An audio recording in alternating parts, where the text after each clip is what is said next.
सर्वांना नमस्कार. मिलन अभी आधा अधुरा है या स्टोरीचे 18 एपिसोड यापूर्वीच अपलोड केलेले आहेत. कृपया ते सगळे एपिसोड ऐकण्यासाठी आपल्या चॅनलला भेट द्यावी. मग राणी पूजा झाल्यानंतर मांडव परतण्यासाठी माहेरी गेली आणि जाताना तिने रोहितचा निरोपसुद्धा घेतला नाही किंवा रोहितलासुद्धा काहीच फरक पडला नाही. दोघेही आपल्या आपल्या घरी निवांत राहत होते आणि राणी तिचा अभ्यास करत होती. 2 दिवस झाले आणि मग जानकीनं रोहितला सांगितलं की तिला आता घेऊन ये. आणि रोहितला आता कोडच पडलं.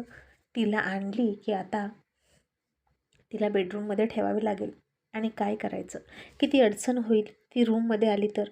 आणि इकडे राणी आईला म्हणाली, आई मी आज कॉलेजला निघाले, किती दिवस झालं मी कॉलेज बुडवलं. आणि राणीची आई म्हणाली, राणी आता तुला जे काही करायचं आहे ना ते तुझ्या सासरच्या मंडळींना विचार आणि कर. आणि तू कॉलेजला सुद्धा त्यांच्या परवानगीने जा, नाहीतर घरी बस. राणी म्हणाली, आई अगं असं कसं म्हणतेस, आणि त्यांनी मला परवानगी नाही दिली तर मी माझं शिक्षण सोडू का? मग काय फायदा हे लग्न करून? आणि राणीची आई संशय घेऊन म्हणाली, म्हणजे काय फायदा हे लग्न करून, म्हणजे असं काय तुझा वेगळा फायदा होणार होता गं? राणी, लग्न केल्यानंतर सासर हाच एक भक्कम आधार मिळतो, सौभाग्य मिळतं. हाच एका स्त्रीचा फायदा असतो. आणखीन दुसऱ्या कोणत्या फायद्याबद्दल बोलतीस तू? राणी आता गप्प बसली आणि सावरत म्हणाली, अगं म्हणजे ना, मला सर म्हणाले होते की लग्न झालं तरी मी माझं शिक्षण सुरू ठेवते, याच्याच विषयी बोलत होते गं मी. कारण आमचं लग्नाच्या आधी तसं ठरलं होतं. त्यांनी मला शिकायला परवानगी दिली तरच मी लग्न करणार. आणि राणीची आई पुन्हा तिच्यावर संशय घेऊन म्हणाली, नाही राणी, तू इतकी दिसतेस तितकी भोळी नाही. याआधीसुद्धा तू खूप बंडलबाजी केली आहेस लग्न जमू नये म्हणून. नक्की एवढ्याच अटीवर तू लग्न केलंस का? खरं काय ते सांग. मला तर वाटत होतं की तू माझ्या शब्दाखातर लग्न करतेस, आणि आता तर म्हणतेस की तू त्यांच्याकडून शब्द घेतलास शिक्षण कंटिन्यू करण्याचा.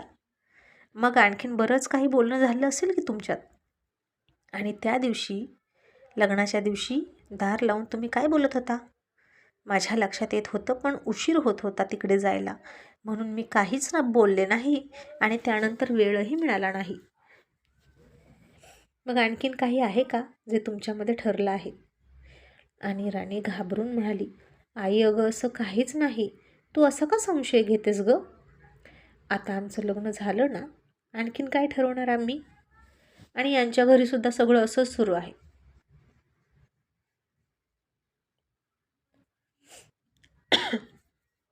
उगीचच आमच्यावर संशय घेतात. आणि राणीची आई म्हणाली, उगीचच कशाला? कोण बोलेल? काहीतरी दिसलं असेल ना तुमच्या वागण्यात. आणि राणी वैतागून म्हणाली, आई अगं आता कुठे 4 दिवस झाले लग्नाला, आम्हा दोघांना एकमेकांना ओळखायला वेळ तरी लागेलच ना. आणि काय लगेच मग एकमेकांच्या हातात हात घालून गुलुगुलू बोलत बसायचं का इतक्या सगळ्या माणसात? कसं दिसतं ते? आणि मी तिकडं गेल्यानंतरच खऱ्या अर्थानं आमचा संसार सुरू होईल ना. आणि आता राणीचं ते बोलणं ऐकलं आणि राणीची आई समाधानानं म्हणाली, आत्ता किती शहाण्यासारखं बोललीस बरं. एकमेकांना समजून घ्या. त्यानं तुला बघितलं, मागणी घातली, लग्न झालं, सगळ्या गोष्टी खूप घाईत झाल्या, मान्य आहे, पण आता एकमेकांना समजून घ्या. आणि दोघांच्याही मनात एकमेकांविषयी आपलापणा असू द्या. आणि तुला तुझ्या सुनेच्या कर्तव्याची, बायकोच्या कर्तव्याची, या सगळ्यांची जाणीव असेल तर ठीकच आहे. माझ्या जीवाचा घोर मिटला म्हणायचं. आणि आता तिथेच तू कायम राहायचं. आता तू माहेरची पाहुणी आहेस, फक्त सणासुदीला आलीस तर ये, ते सुद्धा तुझ्या नवऱ्यासोबत, सासरच्या परवानगीनं, समजलं? तुझ्या सासरच्यांच्या आता तुझ्याकडून अपेक्षा असतीलच, आणि त्या पूर्ण कशा करायच्या ते तू विचार कर. आणि राणी म्हणाली, आई सरांच्या आई आहेत ना. आणि पुन्हा राणी जीभ चावत म्हणाली, त्या घरच्या जानकी आई आहेत ना, त्या पण अशाच म्हणत होत्या, अपेक्षा पूर्ण करा, अपेक्षा पूर्ण करा. मग काय अपेक्षा पूर्ण करायच्या ग त्यांच्या? राणीची आई आता थोडी हसली राणी लहान होती, अल्लड होती. तिला समजावत म्हणाली, राणी, मुलाचं लग्न झालं की त्याच्या आईवडिलांना सुनेकडून आणि मुलांकडून एकच अपेक्षा असते, नातवंड. आणि राणी चकित होऊन म्हणाली, काय नातवंड? हे असलं काही होणार नाही. आणि अरे देवा, मी तर त्यांना वचन देऊन बसले की तुमच्या सगळ्या अपेक्षा पूर्ण करीन. आता मी काय करू? असं म्हणून राणी विचारात पडली. आणि राणीची आई म्हणाली, राणी, आता काय विचार करतेस? अगं, लग्न झाल्यावर मुलं होतातच, त्यात विचार करण्यासारखं काय असतं? आणि एका मुलीचं कायमचं घर असतं ते म्हणजे सासर. आणि राणी आता तिच्या आईला म्हणाली, आई, असं का म्हणतेस गं सारखं सारखं? ते माझं घर, ते माझं घर. अगं, जर मला सासरी काही त्रास झाला तर मी इथे येऊन कायमची नाही राहू शकत का? आणि राणीची आई लगेच म्हणाली, राणी, आपण गरीब माणसं, आपल्या डोक्यावर आपल्या कर्त्या पुरुषाचं छत्र नाही. तुझी एकटी आई तुला माहेरी बसवून कसं सांभाळेल? आणि जरी तुला तिथे काही त्रास झाला तर तू सहन कर. आणि मला नाही वाटत की तुला तिकडे काही त्रास होईल. तुझ्या सासरची मंडळी तुला त्रास देतील, कारण माणसं चांगली आहेत.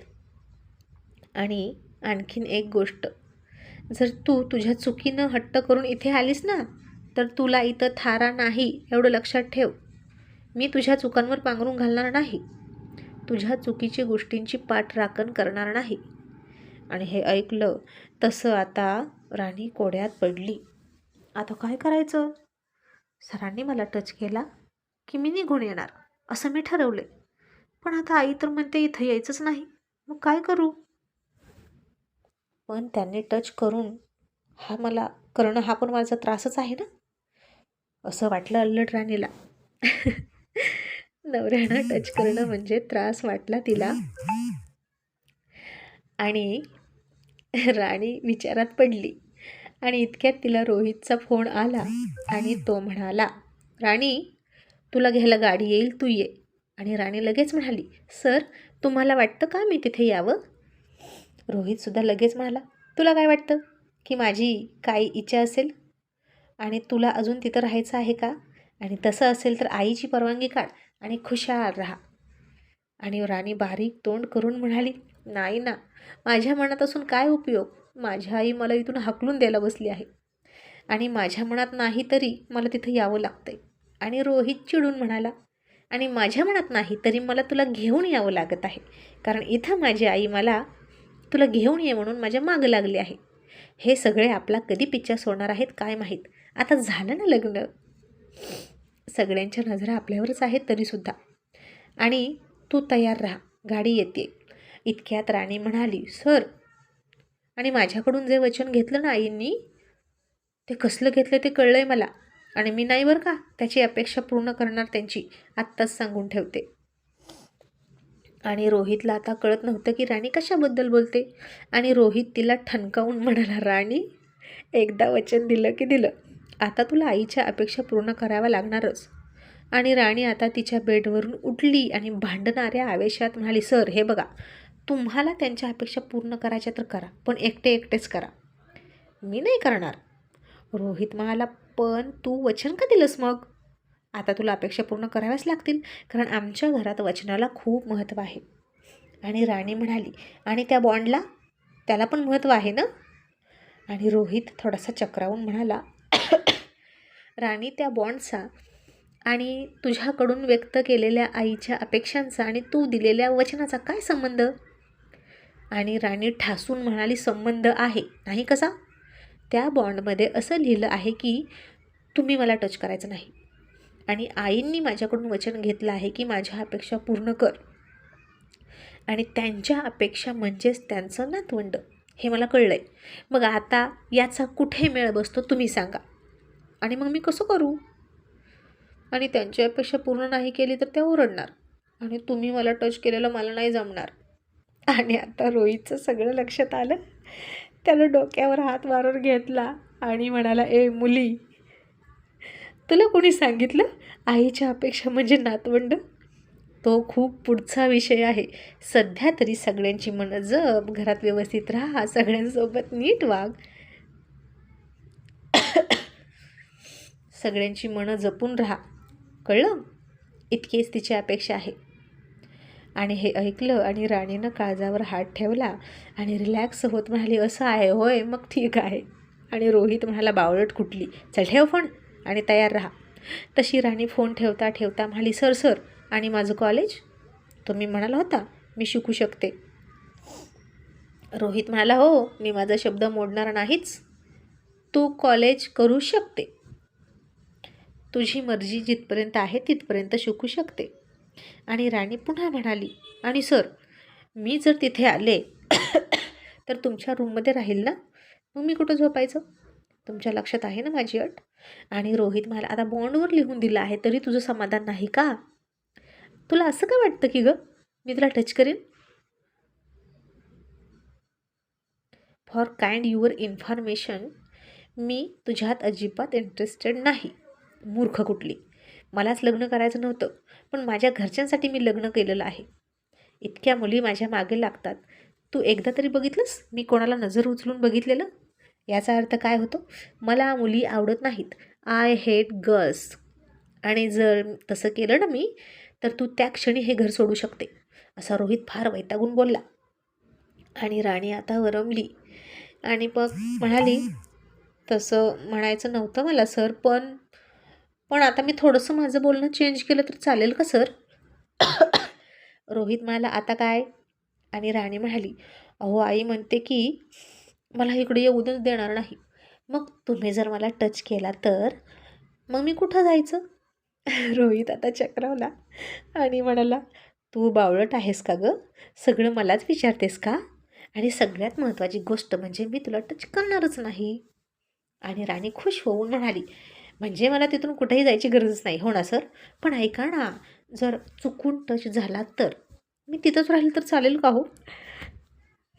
आणि आता हिचं बोलणं ऐकून रोहितला चक्कर यायला लागली आणि तो म्हणाला, राणी आता तुझ्या डोक्यात झोल आहे. आणि त्यानं वैतागून फोनच ठेवला आणि फोन ठेवता ठेवता म्हणाला, बिंडो, जायचं आहे म्हणून आधी खुश असायचं आणि आता जायचं नाही म्हणून खुश आहे. काय चाललंय या मुलीचं, खरंच खूप कच्ची आहे विचारानं. एक काय ते ठरवावं ना माणसानं, आणि मीही काय हिच्या नादी लागलोय, असं म्हणून त्यानं गाडीला किक मारली आणि कारखान्याकडे निघाला. कॉलेजपासून घरापासून खूप लांब अशा एकांत स्थळी येऊन बोलत होता तो तिच्याशी, कुणी ऐकू नये म्हणून. आणि आता जाता जाता पुन्हा संग्रामराजे शिर्केची गाडी पासच झाली त्याला. आणि रोहितला त्या दिवशी दिलेली रोहितनं कानाखाली संग्रामला आठवली आणि संग्राम त्याच्या ड्रायव्हरला म्हणाला, एक काम कर, गाडी थांबव, असा U-टर्न घे आणि साल्याला ठोक. एका फटक्यात त्याची कवटी फुटून त्याचा जीव गेला पाहिजे, म्हणजे सूर्यवंशीची ताकद कमी होईल. तसा त्याचा PA म्हणाला, पुन्हा चुकीचं बोललात. अहो, काटा असा काढायचा की आपलं नाव कुठंच नाही आलं पाहिजे. सूर्यवंशीची ताकद कमी करायची आहे ना तुम्हाला, तर आता त्याचे खूप मार्ग आहेत की, चला सांगतो. आणि आता इलेक्शन लागतंय आमदारकीचं, मग तुम्ही काय ठरवलं, आपला उमेदवार कोण.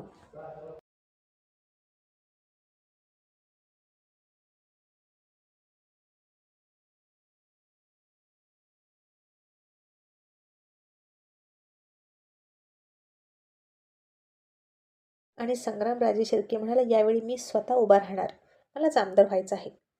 आणि सूर्यवंशींचा ठरवलेला उमेदवार असेलच की नेहमीप्रमाणे तोच तो. त्या सालेला यावर्षी पंचवार्षिकला पाणी पाजणार. सगळी इस्टेट गेली तरी चालेल, लोकांना रगड पैसा वाटेन मी, आणि सगळी मतं मीच घेणार, असं म्हणून ते निघून गेले रोहितकडे रागात बघत. मग रोहित कारखान्यावर गेला आणि तिथं राहुलला भेटायला खूप सगळे लोक आले होते. आणि रोहित थोडा बाहेर थांबला आणि विचारलं, आत कोण आहे. त्यांच्या मॅनेजरने सांगितलं की साहेब पक्षाचे कार्यकर्ते आहेत आणि आमदार पदासाठी इच्छुक उमेदवार आहेत. रोहित म्हणाला, बरं. आणि आतमध्ये ते सगळे राहुलला भेटत होते. भैया साहेब म्हणून त्याच्या मागे पुढे करत होते. राहुल कारभारी होता, या सगळ्या गोष्टीत मुरलेला होता. आणि मग ते निघून गेले. मग रोहित आत गेला आणि म्हणाला, दादा हे सगळे का आले होते. रोहित म्हणाला, अरे यावर्षी पंचवार्षिकला उमेदवार कोण ठरवायचा त्यासाठी आले होते. आमदारकीचं इलेक्शन लागतंय ना, आणि आपला शब्द फार महत्त्वाचा असतो. आता खूप सगळे येणार भेटणार, पण आपण फक्त आपला ठरलेल्या उमेदवारांनाच पाठिंबा देतो. आणि आता सगळे बाबांकडे जातील बघ, पण मी त्यांना सांगितलं की इथेच बोलूया, बाबांना टेन्शन देऊ नका. आणि रोहित म्हणाला, मी काय म्हणतो दादा, आपली वोटर बँक तयार आहे आणि फंडिंगसुद्धा आपण इतरांना करतो, आणि उलट आपली कामं करून घेण्यासाठी आपण त्यांच्या सहीची वाट का बघत बसतो? मग आपल्यातूनच एखादा आमदार झाला तर काय हरकत आहे? राहुल हसला आणि म्हणाला, रोहित, राजकारणात पडायचं नाही, आपण किंग मेकर व्हायचं. रोहित म्हणाला, दादा, आपण का किंग व्हायचं नाही? आपण सुद्धा किंग व्हायचं, म्हणजे सगळंच आपल्या हातात राहील ना. रोहितला राहुल समजावत म्हणाला, मला तरी इस्टेट नाहीच बघ, इंटरेस्ट नाही बघ. रोशन खूप अल्लड आहे. मग तू काय करतोस बोल, तू राहशील का उभा? आणि रोहित थोडा विचार करायला लागला आणि म्हणाला, ते बघू नंतर. आणि राहुल म्हणाला, रोहित ऐक, जर आपण असा विचार केला तर जे विद्यमान आमदार आहेत ना ते विरोधात जातील, शत्रू निर्माण होतील. रोहित, राजकारण सोपं नाही आणि आपण बिझनेस केलेलाच बरा. आणि रोहित म्हणाला, शत्रूंना कोण घाबरतो, उलट जितके जास्त शत्रू तितके जास्त प्रेस्टीज. आणि जर दादा कोणीच शत्रू नसतो ना, तेव्हा माणसाचं मन सुद्धा त्याचं शत्रू असतं, समजलं? आणि राहुल हसून म्हणाला, समजलं का नाही म्हणायचं, काय समजला असं म्हणायचं. आणि दोघे खूप हसत होते, आईची आठवण काढून. इतक्यात राहुलला रोशनचा फोन आला आणि रोशन राहुलला म्हणाला, दादा, रोहित आता तिथे आहे का रे? आणि एक मिनिट, जर असेल तर तू मोठ्यानं बोलू नको, त्याचं नावही घेऊ नको. तसं राहुलने आता रोहितकडे कसलंच बघितलं नाही, त्याला डाऊट येऊ नये म्हणून, कारण नक्कीच रोशनच्या मनात काहीतरी आहे असं राहुलनं ओळखलं. आणि राहुल म्हणाला, हां बोलतोय, बोला. आणि रोशन म्हणाला, दादा, त्याला लवकर घरी आणू नकोस. राहुल इकडून म्हणाला, का, असं का? रोशन म्हणाला, दादा, आज वहिनी येणार आहे आणि त्या दोघांची सुहागरात आहे. आम्हाला त्याची रूम तयार करायची आहे, त्याला सरप्राईज देण्यासाठी. आणि हे ऐकलं तसं राहुल खुश झाला आणि म्हणाला, ओके, रात्रीच्या 9पर्यंत चालेल ना? असं रोहितनं त्याच्याकडे बघितलं. आणि रोशन म्हणाला, हो हो, 9पर्यंत चालेल, आणि फोन ठेवला.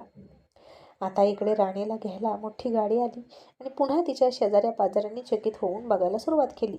राणीच्या मावशीला सुद्धा राणीला इतकं चांगलं स्थळ मिळालं, माझ्या मुलीपेक्षा श्रीमंत, काहीच हुंडा विंडा न देता. हे बघूनच बघवत नव्हतं. आणि राणी कसलं चांगलं नशीब घेऊन आली आहे असं वाटायचं तिला. राणीनं बॅग भरली, बॅगमध्ये टी शर्ट पॅन्ट बघितली आणि तिची आई म्हणाली, राणी, अगं आता असले कपडे घालशील का? अगं सासर आहे ते तुझं, कसंही राहू नकोस. आणि राणी आईला म्हणाली, आई, तुला काय करायचं? जानकी आईची काहीच अडचण नाही, उलट त्याच मला म्हणाल्या, तू असले कपडे घेऊन ये, मी हेच कपडे नेणार, असं म्हणून तिनं बॅगेत कपडे भरले. आणि राणीची आई म्हणाली, काय करावं, हिचं ऐकतच नाही. इतक्यात राणीला मनोजचा फोन आला. कॉलेज सुटलं होतं. 6-7 दिवस झाले राणी कॉलेजला येतच नव्हती. दोघांची भेट नव्हती, फोन नव्हता. आणि तो फोन बघून राणीची आई म्हणाली, राणी, आता त्याचा फोन घेऊ नकोस, तुझ्या नवऱ्याला आवडणार नाही. आणि राणी म्हणाली, का का नाही आवडणार? तो मित्र आहे माझा, मी बोलणार त्याच्याशी. आणि मनातच म्हणाली, किती स्वप्न बघितली होती आम्ही, पण सगळंच्या सगळं रोहित सरांमुळे बिघडलं. यांना काय गरज होती मला बघायची? मग तिनं फोन घेतला आणि मनोज म्हणाला, राणी, अगं कुठे आहेस तू, तू ठीक आहेस ना? राणी म्हणाली, हो. मनोज म्हणाला, कॉलेजला का येत नाहीस? मागचं सगळं सोडून दिलं आणि राणी म्हणाली, येणार आहे उद्यापासून, आणि उद्याच सगळं बोलू. आणि ऐक ना मनोज, रोहित सर येतात का कॉलेजला रोज? मनोज म्हणाला, हो, ते रोज येतात आणि खूप खूप होमवर्क आहे त्यांचा. तुझा किती होमवर्क बुडला राणी, सर खूप ओरडतील. आणि राणी म्हणाली, त्यांना काय जातं आहे ओरडायला, सगळं माहीत असूनही ओरडतील मला, मला माहीत आहे. बरं, ते सगळं मला पाठव व्हॉट्सअपला, मी सगळा होमवर्क उद्याच्या उद्या करून आणते. असं म्हणून फोन ठेवला. मग राणी आता सगळं अभ्यासाची बॅग वगैरे सगळंच घेऊन, काहीही मागे न ठेवता, खूप खूप नाईलाजानं गाडीत बसली आणि तिच्या सासरी निघाली. मग सपनानं राहुलला फोन केला आणि म्हणाली, राहुल, आज रोहित भाऊजी आणि राणीचा तर हनीमून असेल, मग आपण पिक्चरला जाऊया का, नाईट शोला? आणि राहुल म्हणाला, सॉरी सपना, अगं आणि असं पुढचं बोलण्याआधीच सपनानं चिडून फोन ठेवला. मग राहुलनं सुद्धा बाजूला फोन ठेवला आणि कामात गुंतला. आणि सपनाला वाटलं तो परत फोन करेल, का रुसलीस ते विचारण्यासाठी किंवा तिला मनवण्यासाठी. पण आता राहुलकडे इतका वेळ कुठे असतो, घरी गेल्यावर काय असेल ते बघू, असं तो म्हणाला. मग राणी आली. तिची बॅग रोहितच्या रूममध्ये ठेवली आणि सपनानं एक छानशी साडी काढली तिची लग्नाची आणि तिची तयारी करून देत होती सपना. आणि हे बघून राणी चकितच झाली. आणि आता हे सगळं तर तिच्या डोक्यातच नव्हतं. आता काय करायचं? तिला आता रोहितला फोन करून हे सगळं थांबवायला सांगा असं सांगायचं होतं, पण सपनानं तिचा फोनच काढून घेतला आणि म्हणाली, आता अजिबात फोन मिळणार नाही, फोन मिळेल थेट सकाळी. राणीचा नाईलाज झाला आणि सपना राणीला म्हणाली, बरं का राणी, पहिल्या रात्री पुरुष उतावळे होतात बरं का, आणि रोहित भाऊजींचं तर खूप उशिरा लग्न होतं ना, आणि तुझं लवकर.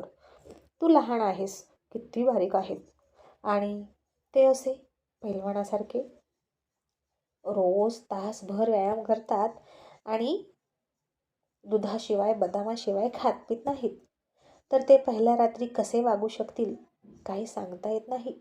तू जपून राहा, आणि सजवलेली रूम बघितली ना तर जास्तच जीव चढतो. आणि काही चूक करू नकोस बरं का तू, नाहीतर ते चिडतील, तुझी खूप वाईट हालत करतील.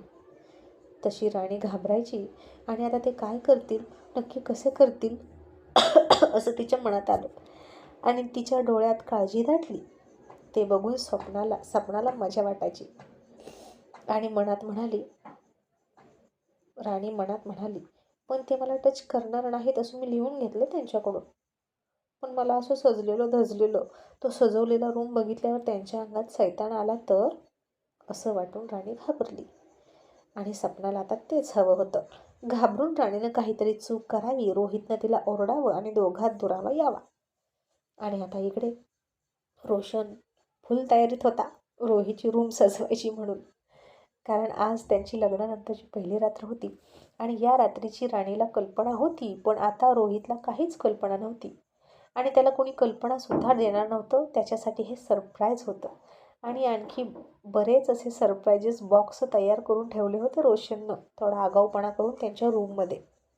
आणि सपना राणीला म्हणाली, राणी, मी इतकी मॅच्युअर असूनसुद्धा आणि राहुल इतके समंजस शांत असूनसुद्धा मला 4 दिवस आमच्या हनीमून नंतर बेड रेस्ट घ्यावी लागली. मग तुझं कसं होईल गं? रोहित भाऊजी तर कसे आहेत तुला माहीतच आहे, ते कुठलाही राग कुठेही काढतात. मग तुला किती दिवस बेड रेस्ट घ्यावी लागेल? आणि हे ऐकलं तसं घाबरलेली राणी उठली आणि म्हणाली, नाही नाही, ते असं नाही करू शकत, आम्ही बॉन्डवर लिहून घेतलं आहे.